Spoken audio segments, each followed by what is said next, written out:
Auzubillahiminash-shaytanir-rajeem. Bismillahir-rahmanir-rahim. This is Peer-e-Tareeqat and Soharwardi. Let us discuss that what is Peer, what is Sufi in Islam. A religious guide, a spiritual guide.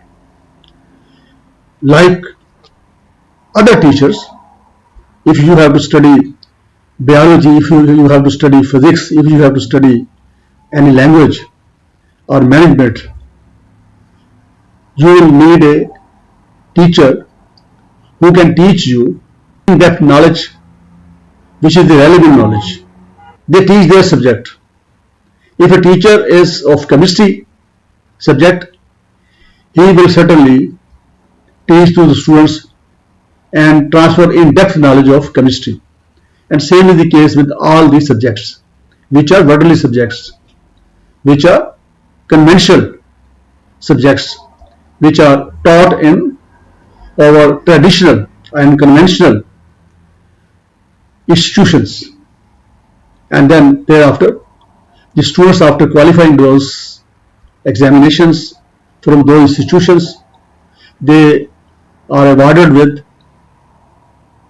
degrees, certificates, etc.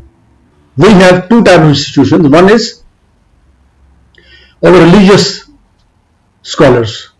We call them Maulanas, Ulamas, Muftis, jurists in English we can say, and they have in-depth knowledge of religion.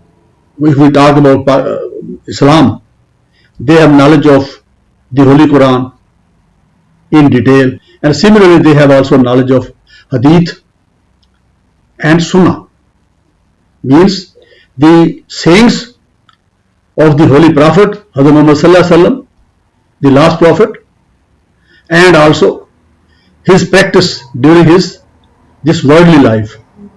So which is available in the form of books written by various intellectuals, various religious scholars who are certified religious scholars.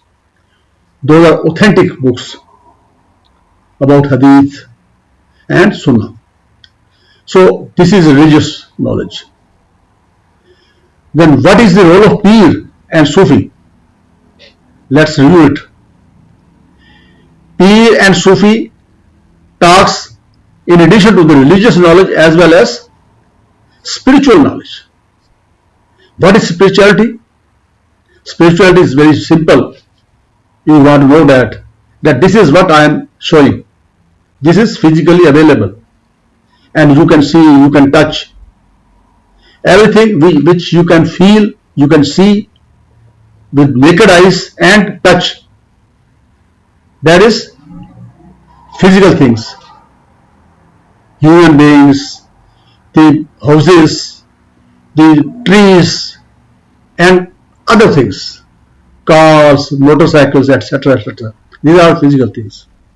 But the spiritual scholars, which are called Peers or Sufis, they have knowledge of those things which are not possible to see visibly, which are hidden, like our souls. Like you can understand that. Very simple example, if we want to understand that, we receive telephone call on our cell phone like this. I have this cell phone, no wire or cable is connected with it.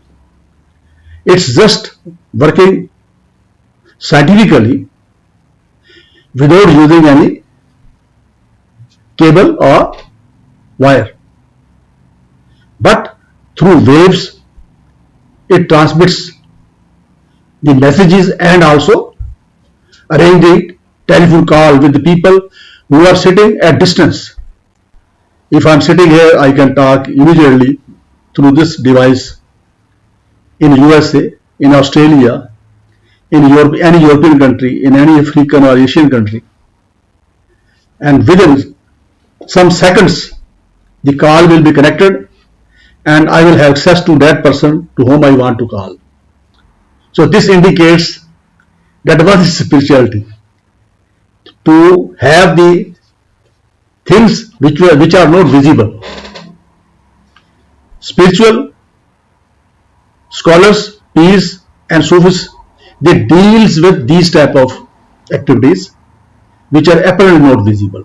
So spirituality is actually to have communication with your soul. The peers and Sufis connect you with your souls, which are inside your body and which stay there till the time you have to leave this world. Yeah, it's mean till the time of death of that person. That soul stays within body and commands that body, what I am doing this, I am doing this. It's because of force behind I am doing this, and that force is called soul, which is in my body, and my body will move. I will see and use these eyes, use my mouth, use my nose, use my ears, legs, hands, with the power of soul. Of death will come, the soul will travel back to Allah subhanahu wa ta'ala, and the body will become dead. Then we will say that this is dead body of Imtiaz. Never people say that Imtiaz is lying there. No, they will start saying after my death that the dead body of Imtiaz is there, because Imtiaz is not there now. Imtiaz was in soul and is in soul and has traveled back to Allah subhanahu wa ta'ala, to the destination which is fixed for those souls. So a peer, a Sufi or a spiritual scholar, he tries to facilitate and help to his followers to communicate with his soul, which has never to die.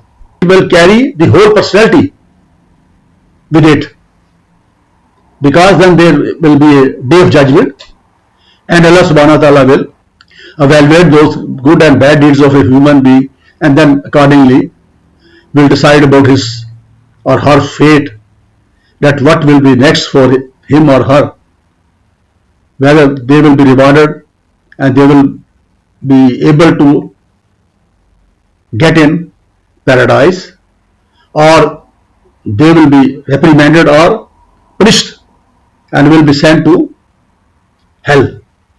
So this is the whole mechanism.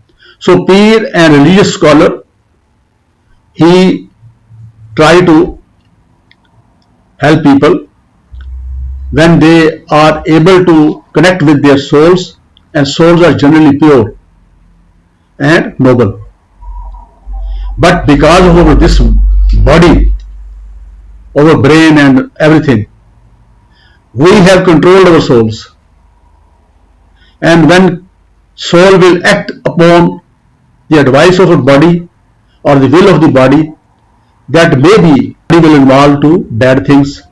The body in the control of soul. In that case, because of the pureness, soul will not let that person to do anything bad, will command to do everything good. And if that will continue till the time of death, that person will be the successful and will get rewards from Allah subhanahu wa ta'ala on day of judgment. So this is the whole. So in short, peer or Sufi or spiritual scholar is not a superhuman. He is a guide. Like other teachers and guides, they guide in their subjects. Similar way, the spiritual leader or peer or Sufi, he guides followers or who come for any type of guidance. In that case, he acts like a teacher, a groomer, a motivational personality to take the command of spirit of that person on right way, and the body of that person will have less in decision making, rather soul will have more command in decision making. Generally what he should and what he should appear apparently or visibly, he should not have any greed of these worldly things like money and other gifts from the followers. We have seen that many so-called peers and spiritual scholars, they have started like a commercial activity, and they get money from the people who come to get some type of help spiritually, and they try to pile up their money and their bank accounts and their properties and assets. Those are not peers and true spiritual guides or spiritual leaders. So always try to find a real spiritual guide, spiritual leader and peer who has no greed of this world. They don't make it a business that people are coming and giving gifts and giving money, or he's demanding money. If he's demanding money, that is more serious. Please keep me on your pace. Thank you very much. Assalamu alaikum.